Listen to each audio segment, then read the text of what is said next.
A totally new sedan, few and far between in today's day and age, so whether it's fancy or not, fast or slow, we still have to celebrate. But that doesn't negate the fact that we have to still do our job and ask the question, is it any good?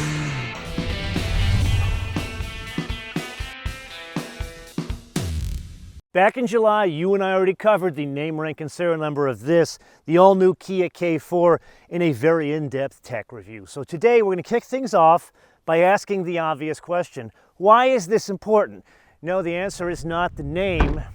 Rather, the answer is what this isn't. It isn't a crossover. It isn't an SUV in a world where everyone seemingly buys crossovers and SUVs. There are few corporate citizens, shall we call them, that have made the contrarian investment back into cars. Folks like Toyota, some Hondas, Kia and Hyundai. But it's Kia and Hyundai that are investing more into sedans. I would say Toyota as well, in bringing out more new sedans and investing more in new sedans rather than just warming over older versions and calling them new. Now, yes, we could say the design is another very valid reason why this is important, but that really is not the case here because Kia and Hyundai, they've been making design important since 2009, and that's why people started to take Hyundai seriously, and then following on, probably 2016 and 17, Kias.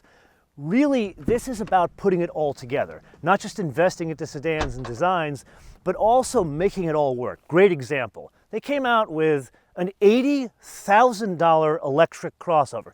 Granted, the basic ones are $55,000, so you would think it's fancier on the inside in the $55,000 to $80,000 car. Here's something that's supposed to be around $22,000, yet all the switchgear, the design of the interior, the screens, practically the same as the $80,000 car. That's why this is important. Greetings from the rustic and very fast-growing hill country outside of Austin, Texas. Now that we have the pleasantries out of the way, 3,265 pounds, and depending on express your weights and measures, 1,451 kilograms with that sport mode. A little bit of a delay there, but oh, wait a minute, then it pulls. Look at that. Now what's going on here is the choice of transmissions. 1.6 turbo. You and I have driven in many different Kias, Hyundais, and it works very well in it, but it's usually paired with dual clutch transmission, which means the shifts aren't for the masses. People don't like the dual clutch transmission. I love it. It works very well. However, this, we just drove that Volkswagen Taos, and they did the same thing. They took the DSG out of the Volkswagen and made it less Volkswagen. That's kind of what's going on here to appeal to more people. Now, yes, this works very well around town, this transmission, and my guess, they're not telling you the real reason. It does squeak out a bit more MPGs on the fuel economy. So there's that. Overall, this works in conjunction with paddle shifters. And usually paddle shifters, they're there for dual clutch transmissions. But here, it's not that, and it's not to really accentuate the extra power. Rather, it's to kind of drive home the personality difference between this, the turbo, and the bargain basement K4s that have the 2-liter 4-cylinder, which is almost 50 horsepower down on this.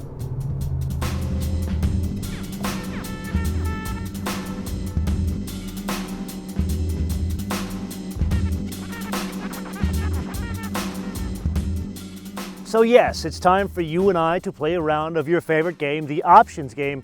However, this needs to be a bit more expansive because these, we don't see them in the wild anymore. Everything is taller and more boxy. So how much is this?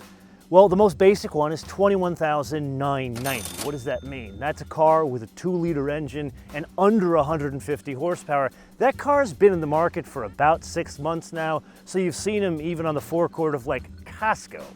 However, what does that cost in relation to its biggest competition, a Honda Civic? That's $2,000, actually over $2,000 cheaper than a Honda Civic. However, you and I are not driving a direct competitor to a basic Honda Civic. we're driving something that really kind of is a tweener because this has a good amount of horsepower. We said almost 200 horsepower, and it's supposed to be like the Sport T model, not the Sporty S model. If I'm reading the tea leaves correctly, they're leaving themselves some room to make a sportier model. We'll talk more about that later. So what does this one cost? $28,090. What's the difference? Well, obviously the turbo engine, a real transmission, where the basic one has a derivation of a CVT, which we don't like. This one has bigger black wheels and more stuff inside the car. Now here's where we arrive at a surprise, because every time we play a round of this game with a Hyundai or a Kia, there are no factory options, there are just different flavors, and the car goes up in price. This has a factory option, it's a tech package. It adds things like a digital key, vented seats, and more radar around the car, specifically in the front to the sides, that helps with the level 2 autonomy. Yes, this has level 2 autonomy. That brings the base price of the GT line turbo with the tech package up to $30,290. And the only other thing you would add is $1,155 for destination from not West Point, Georgia, not Korea, rather Mexico, which brings this to a total retail price of $31,455. Now yes, that's about 10 grand more than the most basic K4, yet I present a counterpoint. Over the years, you and I have spent a lot of time talking about the differentiation between, do you want to be the fancy house in the cheap seats, or do you want to be the cheap seats in the fancy neighborhood? This would be the fancy house in the cheap seats as opposed to a Camry. Bigger, but you are definitely the cheap seats in the fancy neighborhood. About the same price too. That car is about $29,500 for all-wheel drive, $28,000 for front-wheel drive, and that one's a hybrid. Then there's another point we have to cover. When you and I drove the Kia EV9, they introduced something called a Kia Connect Services or Kia Connect Store. Think of it as like an app store in the Apple world or the Android world. But unlike every other car manufacturer that's trying to sell you parking or heated seats on a monthly basis, Kia did something that you would actually want. Like in an EV9, you can pay for different light signatures. So if you get sick of one light signature, you can get one later on down the road. Or if you didn't spend the money for the fancier one, you can buy the boost and get more horsepower. That is very cool. They're extending that to this car. However, it's not electric. I don't think you can get an ECU tune to download over the internet. So what they're doing here, at least now, you can change themes in the UX, that's about it. I would say watch this space, you're gonna see more going on here, because I think Kia probably is taking the lead in this space, because really the only thing I would want to pay extra for is different light signatures and more power. Comments below, what would you pay extra for in some sort of app store, putting aside the brand? So driving dynamics, ride quality, usually the Achilles heel of a car like this. There's a surprise here, something I did not expect. I went into this thinking, oh, it's going to drive a little bit better than a Forte, kind of like a Civic today or a Corolla. You get behind the wheel of this thing, and for me it was in downtown Austin, and you're like, wait a minute. This car, if I've got this correct, kind of like a Camry. It feels bigger than what it is. And we've already determined that this is not exactly a heavy car. It's kind of lightweight in the grand scheme of things. So it's really the tuning and how the platform was put together and all of the bits. Granted, this has a fancier suspension in the turbo model and the GT line, but it's more than that. It's the steering, it's the ride quality, it all kind of works in conjunction with each other. And there's another unusual data point in comparing this to a Camry, meaning a car bigger than this. This actually has better sound insulation than the Camry. One of the ways to make the Camry cheaper is it doesn't sound good on the inside. Now it's not all puppy dogs and roses here. The minute you push it, I get it, this is not trying to be a performance car, it's not even trying to be a Type R. We'll get to that. This falls down on the composure compliance spectrum. There's really good composure that's balanced with compliance around town. This is probably one of the better choices to drive it around town than say a Civic or a Corolla. However, the minute you push it on roads like this, that's when it starts to fall down and you feel the limitations and realize, oh, it's not a Camry. This surprising in two disparate areas. Number one, it bats above its station in life in that it's a credible Camry alternative.